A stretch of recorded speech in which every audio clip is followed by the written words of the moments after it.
Welcome to my channel. Stay tuned to our channel for sports and entertainment news all the time.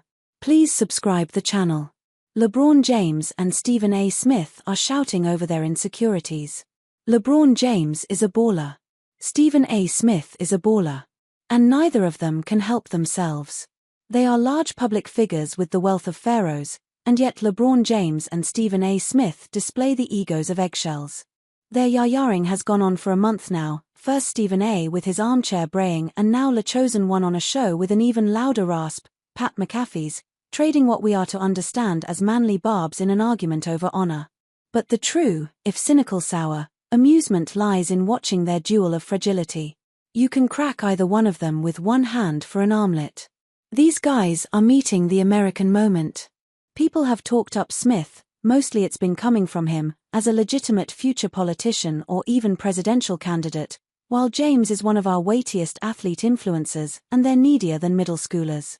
There you are, channel scanning and looking for a break from the frightening level of political nitwittery, only to land on ESPN and hear Smith and James scrabbling to gain a little patch of ground.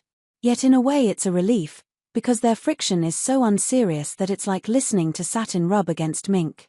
Dressed in the colors of an ice cream truck driver, Stephen A. peddles rancer. He spits out his own spleen for pay and calls it soft serve. His real issue is not that James told him to stop talking about my during a confrontation at a Lakers game earlier this month, but that James refuses to go on his show. His latest 15-minute rant against James is the self-expose of a pernicious transactional fake who trolls the greats and calls it truth and demands that they feed his fraud, lest he threaten to pillory them. Thus, James is weak and a liar, a phony who mistreats black media and betrays teammates, a two-face who will smile in your face and has got something behind his back ready to stab you in it. Of course it sounds serious. That's Stephen A.'s chief talent. He has the American broadcaster's ability to give solemnity to a clown show. As he lectures rather than listens, he can make anything sound like a grave threat to the nation, with a cadence normally only applied to state occasions.